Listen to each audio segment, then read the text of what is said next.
The courthouse hallway smelled like old paper and lemon cleaner when I saw my niece pressed against my sister's coat, her small fingers gripping fabric, like she might fall through the floor if she let go. The clerk handed my sister the documents. Temporary custody. My sister smiled. Not relief. Not gratitude. Victory. My niece looked over her shoulder, eyes searching the crowd, and when they landed on me, her face crumpled. She tried to step toward me. My sister tightened her grip. "That's enough," she said softly without looking back. That was when I realized I hadn't been invited to this hearing. I hadn't been notified. This wasn't a misunderstanding. This was deliberate. I stood there, frozen, as my sister walked past me like I was furniture, like I hadn't packed lunches, like I hadn't stayed up through night terrors, like I hadn't been the one her daughter reached for when the world felt unsafe. My chest burned. My hands shook. People around me murmured, confused, but no one stopped her, because on paper she'd already won. My name is Emily Hayes. I'm the sister you call when everything falls apart. I'm the one who fixes problems quietly so no one feels embarrassed. And until that morning, I believed family loyalty meant something. I'm 32 years old, single, and I work as a paralegal downtown. My life was predictable before my niece came into it. Wake up, work, gym, sleep. Repeat. I liked it that way. Clean. Simple. No complications. My sister Vanessa is 3 years older. She's always been the chaotic one, the one our parents worried about, the one who made big promises and bigger messes. Growing up, I cleaned up after her literally and figuratively. I told myself it was what sisters did. When she got pregnant at 28, unmarried and unemployed, everyone looked at me. Not to judge her, to fix it. I drove her to appointments. I helped her apply for benefits. I bought the crib she couldn't afford. And when my niece was born, I was there, in the delivery room, holding Vanessa's hand, watching Mia enter the world with dark eyes and a surprisingly loud cry. It didn't start with custody.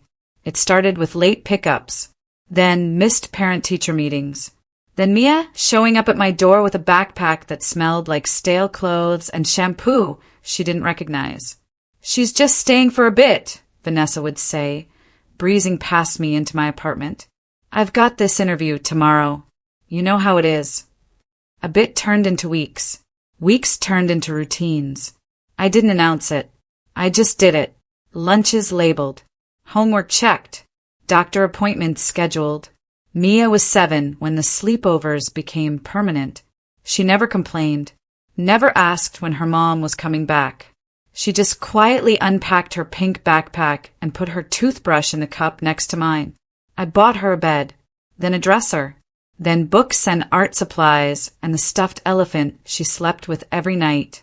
My apartment transformed from minimalist adult space to something warmer, something that felt like home. Mia started sleeping through the night. Her teacher stopped calling about missed assignments. No one thanked me. They just expected it. Vanessa would visit on weekends sometimes. She'd sweep in with gifts and apologies, her arms full of toys Mia didn't need and promises she wouldn't keep. "You sure she knows I'm still her mom?" Vanessa laughed once, swirling wine in my kitchen while Mia did homework at the table. It sounded like a joke. It didn't feel like one.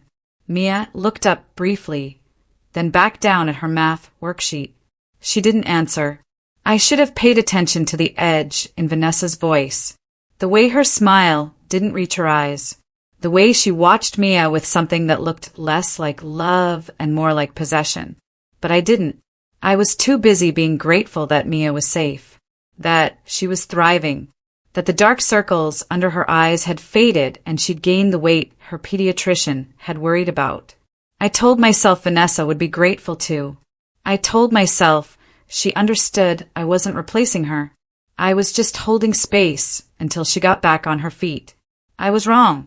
The call from Child Protective Services came on a Tuesday afternoon. I was at work, reviewing case files, when my phone buzzed with an unknown number. "Can you confirm the child has been staying with you?" the woman asked gently. Her name was Ms. Patterson. Her voice was kind but professional. She explained that someone had reported concerns about Mia's living situation, that they needed to verify where she'd been residing. I said yes. I gave her dates. I explained about the late pickups and the missed meetings and how Vanessa had asked me to help. I thought I was being helpful. And did Ms. Hayes sign any formal custody agreement with you? Ms. Patterson asked. No, there was nothing formal, nothing legal, just family helping family. I see, she said. The pause that followed felt heavy. We'll need to speak with all parties involved. I didn't realize I'd been marked as both protector and threat. I didn't understand that helping without paperwork looked like overstepping. That stability without permission looked like control. I just knew Mia was safe with me. I thought that was enough. For 6 months, everything was calm. Ms. Patterson closed the case. Vanessa seemed fine with the arrangement. She'd visit, play with Mia, then leave without drama. Our parents stopped asking worried questions. Mia flourished. She joined the school choir. She made friends. She started bringing home art projects covered in glitter and pride. Her laugh became more frequent, more genuine. I bought her a bike for her 8th birthday. We spent weekends at the park, her training wheels wobbling on the path while I jogged beside her. She fell twice, got back up both times. Aunt Emily, watch this, she'd call out, and I'd stop to watch her ride in circles, her face bright with joy. I told myself Vanessa would be grateful when she saw how well Mia was doing, how happy she was, how secure. I was wrong about that too. Vanessa reappeared transformed. New job at a marketing firm. New apartment in a better neighborhood. New apologies that sounded rehearsed. She hugged me longer than usual one evening, her perfume sharp and expensive. You really stepped over the line, she whispered into my hair. But I forgive you. The narrative flipped overnight. Suddenly, conversations at family dinners changed. Helping had become overstepping. Stability had become replacement. My careful documentation of Mia's needs became proof. I was trying to steal her. Emily always needed to be the perfect one, Vanessa said at Sunday dinner, her voice sad but controlled. I think she saw Mia as her chance. Our mother touched Vanessa's hand sympathetically. Our father looked at me with something like disappointment. I didn't argue. I didn't defend myself. I sat there with my fork frozen halfway to my mouth, watching my sister rewrite history in real time. I made mistakes, Vanessa continued, dabbing at her eyes. I was struggling, but Emily took advantage of that. She made me feel like I wasn't good enough, like Mia was better off without me. It was masterful. Every word, technically true, but twisted just enough to poison the meaning. I looked at Mia, sitting quiet at the end of the table, pushing peas around her plate. She didn't look up. That's not what happened, I said quietly. Vanessa's eyes went hard. Isn't it? She moved in with our parents 2 weeks later. Instant witnesses. Instant credibility. The house I grew up in became enemy territory. I didn't argue. I didn't plead my case. I watched. Vanessa started showing up at Mia's school, at her choir practices, volunteering for field trip supervision, building a visible presence. Your mom's here a lot now, Mia's teacher mentioned casually when I picked her up one afternoon. I smiled, nodded, said nothing. At home, Mia was quiet. She did her homework, ate dinner, got ready for bed, but the light that had returned to her eyes started dimming again. Is Mom going to take me back? She asked one night, her voice small in the darkness of her room. I sat on the edge of her bed, smoothing her hair back. Would that make you happy? She didn't answer. She just turned her face into her pillow. I knew then that Vanessa wasn't planning to take Mia back for love. She was planning to take her back for victory. And I was out of moves. The hearing happened on a Tuesday morning in March. I found out when I saw the papers. Vanessa had filed for emergency temporary custody, claiming I'd refused to return Mia and had been alienating her from her mother. The evidence was carefully constructed. Text messages taken out of context. Statements from our parents about my controlling behavior. A declaration from Vanessa's therapist about her readiness to resume full parental duties. I wasn't notified. I wasn't invited. The hearing was ex parte, meaning Vanessa presented her case without me there to respond.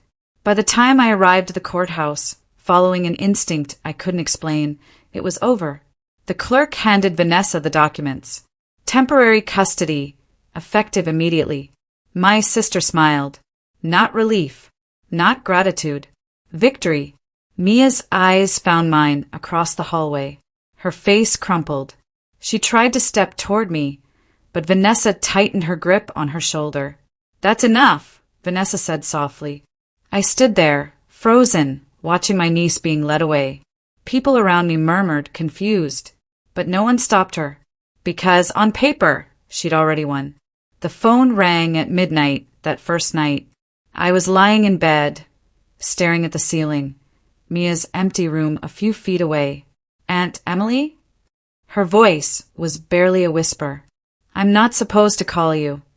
I sat up, my heart hammering. "Are you okay?" "She gets mad a lot," Mia said. "She yells about you, about how you tried to steal me. Grandma and Grandpa tell her it's okay, that you were wrong." I didn't record it. I didn't interrupt. I just listened. "I miss my room," she whispered. "I miss you. I miss you too, sweetheart. I have to go. She's coming." The line went dead. I sat in the darkness, gripping my phone, and made a decision. I stopped explaining, stopped defending, stopped trying to be understood. I started documenting. Every call, every text, every piece of evidence that told the real story. I wasn't going to fight with emotion. I was going to fight with truth. And I was going to win. The cracks appeared within weeks. Vanessa posted photos on social media showing perfect mother-daughter moments. Mia smiling at the camera, holding ice cream. Mia in new clothes at the park. But I noticed what the photos didn't show. The attendance reports from Mia's school showed absences. 3 days in the first week. 5 days by the third week. I requested her records through the school portal I still had access to. Homework assignments marked late or missing. A note from her choir teacher about Mia missing practice. The canceled therapy appointments were public record since I'd been the one to set them up. 3 sessions missed. No reschedules. I compiled everything. Emails with timestamps. Attendance logs with dates. Medical records showing the appointments Vanessa hadn't bothered to maintain. Dates don't lie. People do. I didn't confront Vanessa. I didn't call our parents. I built my case quietly, methodically, the way I'd learned working in law offices. When you want justice, you don't scream. You document. I filed the petition for guardianship on a Monday morning in May. No warning. No emotion. Just truth typed on legal forms and filed with the court. The petition outlined Mia's history, the years I'd provided primary care, the stability she'd achieved, the decline since the custody transfer, supporting documents attached, exhibits labeled a through M. I requested a hearing. I requested the appointment of a guardian ad litem to represent Mia's interests. I requested a home study. I did everything by the book because the book was the only thing that mattered now. Vanessa exploded. The first text came at 3 a.m, a wall of rage about betrayal and jealousy and my pathetic need to control everyone. More texts followed, voicemails full of accusations, each one more unhinged than the last. She handed me evidence without realizing it. Every angry message, every wild accusation, every hint of instability went into my file. I responded to nothing. I just saved everything.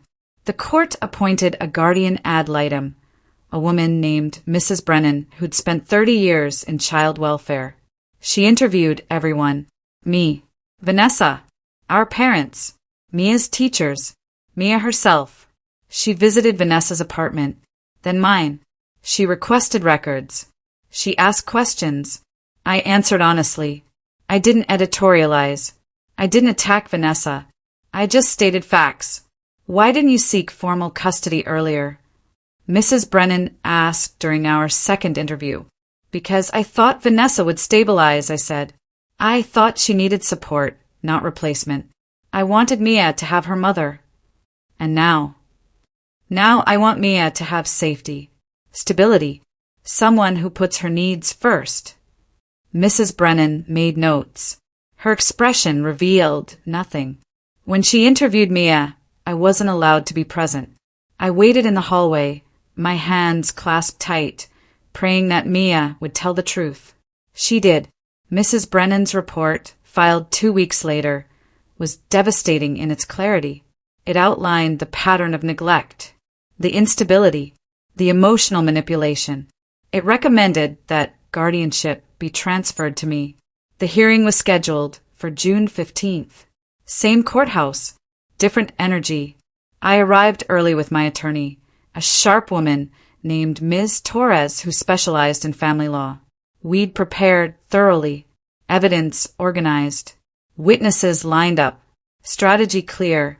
Vanessa arrived with our parents, all 3 of them looking confident. Vanessa wore a modest dress and minimal makeup, playing the part of the reformed mother. She'd hired an attorney too, a man whose reputation for aggressive tactics preceded him. The courtroom was smaller than I'd expected.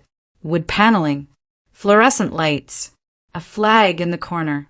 The judge, a woman in her 60s with gray hair and reading glasses, reviewed the files before her.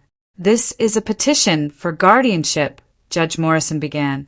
Ms. Emily Hayes is seeking to be appointed legal guardian of her niece, Mia Hayes, currently in the temporary custody of her mother, Ms. Vanessa Hayes. She looked at both of us over her glasses. I've reviewed the filings.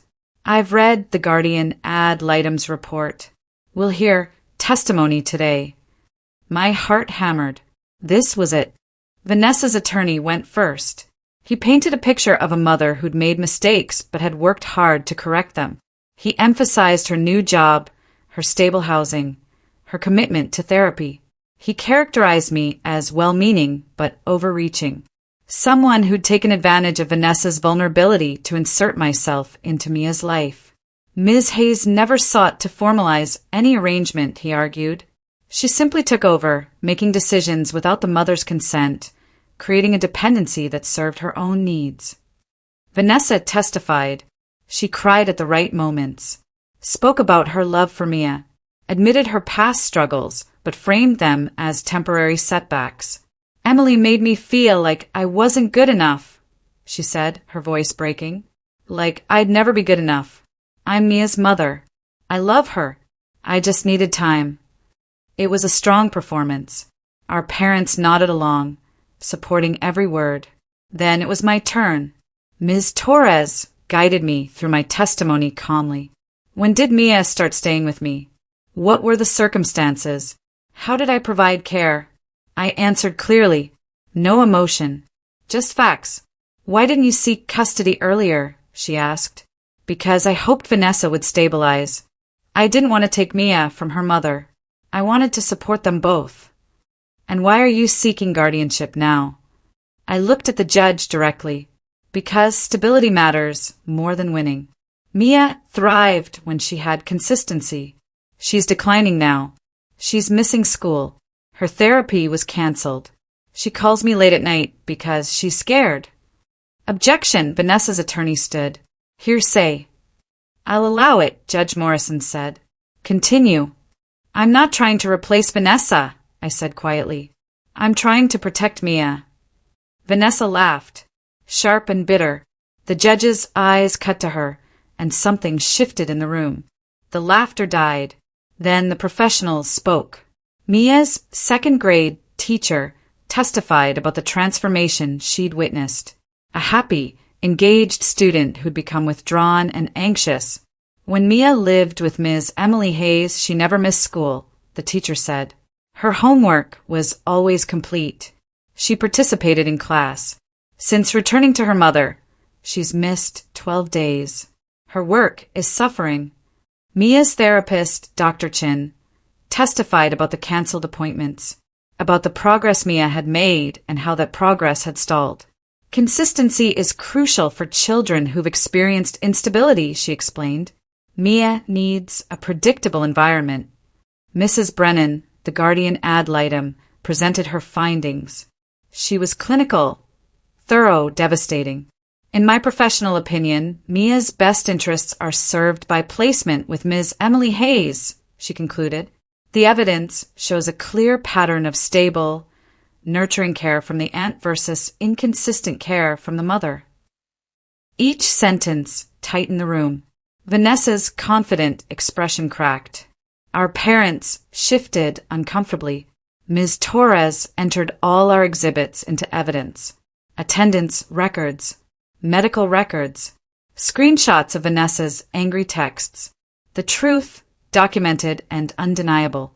Vanessa's attorney tried to recover during cross-examination. He attacked my motives, questioned my capacity to provide emotional support, suggested I was driven by resentment. I stayed calm, answered truthfully, didn't take the bait. Isn't it true you never married? Never had children of your own? He asked, his tone suggesting this was somehow disqualifying. Yes. So you saw your niece as a substitute for the family you don't have? No, I said. I saw my niece as a child who needed help. So I helped her. Judge Morrison intervened. Counsel, unless you have relevant questions, let's move on. The final witness was Mia herself. The judge spoke with her privately in chambers. Standard procedure for children in custody cases. We waited. 20 minutes. 30. When they emerged, Mia's eyes were red but dry. Judge Morrison's expression was unreadable. We'll take a 15-minute recess, she announced. Then I'll issue my ruling. The 15 minutes felt like hours. I sat in the hallway with Ms. Torres, too nervous to speak. Vanessa paced at the other end, her attorney murmuring to her. Our parents sat on a bench between us, caught in the middle, finally silent. When we returned to the courtroom, Judge Morrison had her decision prepared. She read from her notes, her voice measured and clear. This court must consider the best interests of the child above all else, she began. While I acknowledge Ms. Vanessa Hayes' efforts to improve her circumstances, the evidence shows a pattern of instability that has negatively impacted her daughter.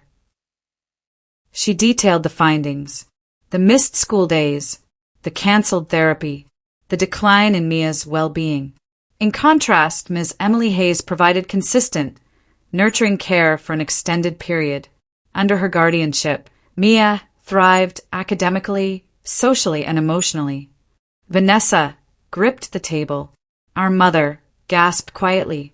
Therefore, I am granting full legal guardianship to Ms. Emily Hayes, effective immediately. The words washed over me like relief and responsibility combined. Ms. Vanessa Hayes will have supervised visitation rights to be determined by the guardian and reviewed by this court in 6 months. Mia ran to me before anyone could stop her. She wrapped her arms around my waist and buried her face in my jacket. I held her tight, one hand on her back, feeling her shake. It's okay, I whispered. You're safe. Vanessa stood frozen at her table, her face white with shock and rage. Our parents approached her, but she shook them off. This isn't over, she hissed at me across the room. Judge Morrison's voice cut through. Ms. Hayes, I suggest you accept this ruling with grace. Any harassment of the guardian or the child will result in modification of your visitation rights. Do you understand? Vanessa's mouth snapped shut. She nodded once, sharp and angry. Ms. Torres handled the paperwork while I waited with Mia in the hallway. She didn't let go of my hand. Can I go home now? She asked quietly. To my room. Yes, sweetheart. We're going home. The drive back to my apartment was quiet. Mia stared out the window, processing everything. When we pulled into the parking lot, she finally spoke. Is Mom going to be okay? That's what killed me. After everything, she was worried about Vanessa. Your mom will figure things out, I said. Right now, you focus on being a kid. The aftermath was messy. Family support evaporated. Our parents called me cruel, selfish, vindictive. They stopped inviting me to dinners, stopped returning my calls. Vanessa posted cryptic messages on social media about betrayal and stolen children. Her friends commented with sympathy, not knowing the full story. But I'd learned that truth doesn't require an audience. The people who mattered, Mia's teachers, her therapist, Mrs. Brennan, they knew what really happened. The story stopped working when facts replaced emotion. I enrolled Mia in summer camp. We established new routines. Dinner at 6. Homework before screen time. Weekend bike rides in the park. She started smiling again. Really smiling, not the careful, anxious smile she'd worn at our parents' house. Her nightmares stopped. Her appetite returned. She brought home art projects again, proudly displaying them on the refrigerator. One evening, she looked up from her homework. Aunt Emily? Yes. Thank you for not giving up on me. I had to turn away so she wouldn't see me cry. Supervised visitation started in July. 1 hour every Saturday at a community center, a social worker present. The first visit was awkward. Vanessa brought gifts, a doll Mia was too old for, candy she wasn't allowed to have. She talked too much, asked too many questions. Mia was polite but distant. She answered in short sentences, didn't volunteer information. Are you happy? Vanessa asked, her voice tight. Mia nodded. Do you miss me? Sometimes. The honesty hurt. I could see it on Vanessa's face. But she'd earned that honesty. After the visit, Mia was quiet in the car. She's trying, she said finally. I know. But it feels different now. That's okay. You get to feel however you feel. Over the months, the visits became easier. Vanessa stopped trying so hard, started listening more. The social worker's reports showed progress, slow but genuine. Maybe, eventually they'd rebuild something real. But it would be on Mia's terms in Mia's time. That was how it should be. A year passed, then another. Mia grew taller, more confident. She made the honor roll. She got the lead in the school play. Vanessa came to the performance. She sat 3 rows back, clapping when Mia took her bow. Afterward, she approached carefully. You were wonderful, she told Mia. Thanks, Mom. They hugged, brief but genuine. Progress. Our parents eventually came around, slowly accepting that I'd done what was necessary. My father called one afternoon. I didn't understand, he said quietly. I thought you were being controlling. I didn't see what you saw. I know. I'm sorry. It wasn't enough, but it was something. I didn't need their approval anymore. I'd learned that doing the right thing often means standing alone first. Mia's happiness was proof enough. On Mia's 11th birthday, we had a small party at the apartment. Her friends from school, her choir teacher, Dr. Chin. Vanessa came too, bringing a gift Mia actually wanted, a book series she'd been asking for. I watched them interact, Vanessa listening as Mia explained the plot, genuinely interested. It wasn't perfect. It wasn't the relationship they might have had if things had been different, but it was real. That evening, after everyone left and Mia was in bed, I cleaned up wrapping paper and cake plates. I thought about the courthouse hallway 2 years ago, about Mia's face when she'd been pulled away. I thought about the nights I'd spent documenting everything, building a case, fighting a system that didn't want to listen. I thought about the judge's words, best interests of the child. That's all it had ever been about. People sometimes ask if I regret how things happened, if I wish I'd handled it differently. The answer is complicated. I regret that Mia had to experience instability. I regret that Vanessa's issues hurt her daughter. I regret that our family fractured over this. But I don't regret fighting for guardianship, because Mia deserved an advocate. She deserved someone who would put her needs first, even when it was hard. even when it cost me relationships. Even when it made me the villain in someone else's story. She didn't lose her mother because of me.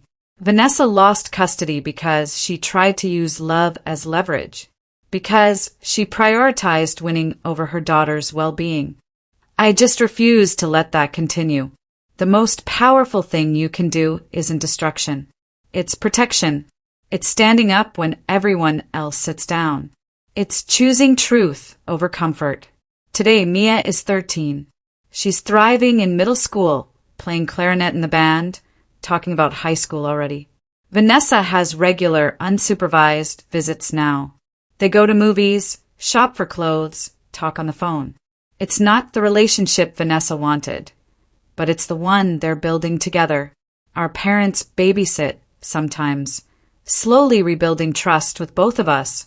I'm still single, still working downtown, still living in the same apartment, but it doesn't feel empty anymore. It feels like home.